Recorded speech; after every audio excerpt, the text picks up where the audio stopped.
This your boy Zay here, and I know I'm kind of late with this video because these are two artists I like, but I didn't really want. I wanted to make sure I got this one right, completely right. So I've been deep diving and really thinking about this, but well, I gotta make it. So look, Pusha T has been dissing fucking Travis Scott as much as he can. He been on his ass, and I've been kind of like, why? You know what I'm saying? They were label mates and all this other shit, and we work with a lot of the same people. A lot of the same older mentors and producers and shit. And I've been trying to figure it out. I've been trying to figure out why. Why is this going on?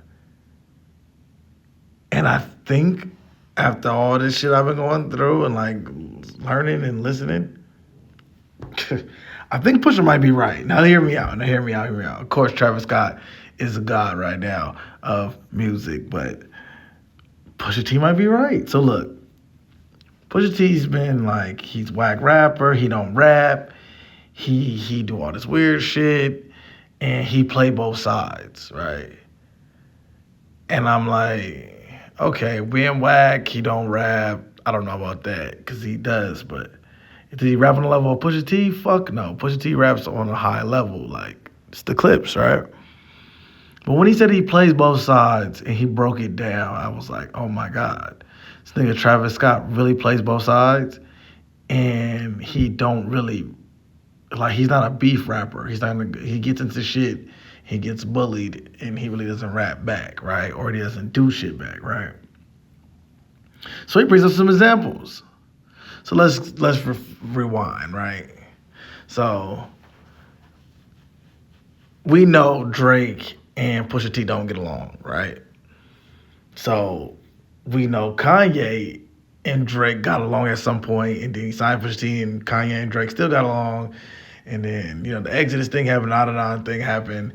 And somewhere along those lines, somewhere around there, Drake starts taking it out also on Kanye. And him and Kanye fall out, right? Okay.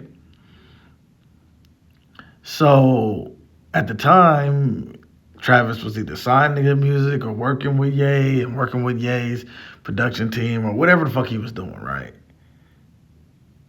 He's fucking with Ye, but then he jumps out and he does the record with Drake that ended up on Astro World.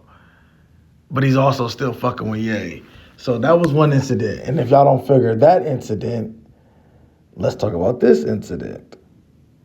There's the incident where, well, this is what Pusha T says, because I didn't know all this, but I knew that they were friends, right? So, I guess, when Pharrell was doing his Fashion Week shit with Louis Vuitton, I guess Pusha T was in there working on his album. I think his brother Malice was also there. And Travis comes in with the record Meltdown. Plays, and he really wants to play this record. He really wanted to play his whole album. He really wanted to play the whole Utopia album, right?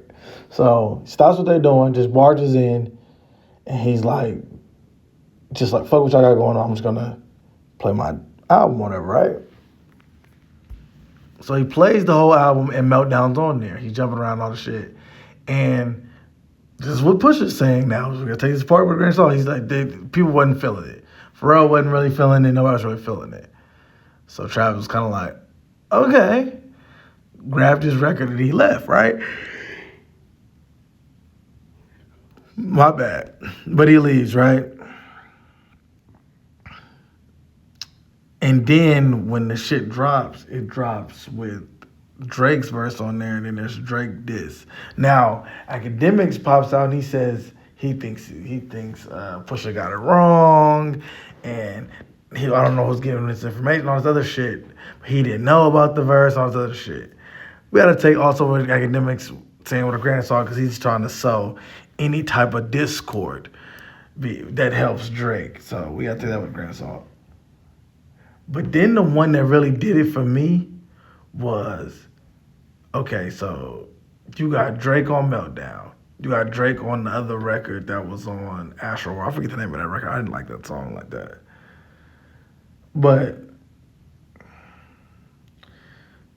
you turn around and try to field the fight between Drake, Kendrick, Metro Boomin, and Future by being on the Rolling Loud stage and saying, like, do the song. He's telling egging them to do the song. He's telling motherfuckers to play it multiple times. He's in the club making motherfuckers play the song. He's dancing to the shit. He really just being a weird friend to other people. Okay, if you're gonna be neutral, be neutral. Like, there's people in the rap industry that are just neutral.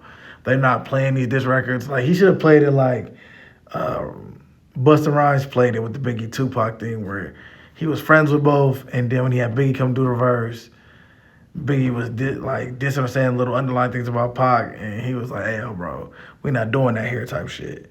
Just be neutral, my nigga. Don't be playing the records and egging records on and all this other shit. So he could be right.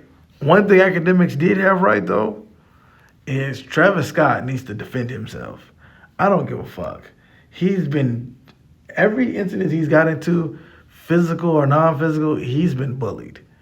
Like, from Tory Lanez to Tyga, the Astro thing with RP B King, the Astro World thing, like, he just don't defend himself at all. Like, he just does not defend. He needs to, like, you're a rapper, bro. Like, you're in the music industry. You have to defend yourself somehow. I know your friends probably don't care, but some of your fans do. And as a man, you should want to defend yourself. So you should go out and defend yourself. But yeah, I think Pusha T's right. Like, this nigga he be throwing rocks high in his hand and jumping in shit and trying to hide like he wasn't involved and playing both sides and shit. Shit is weird. But y'all let me know y'all feel about it down in the comment section though. Like, comment, subscribe.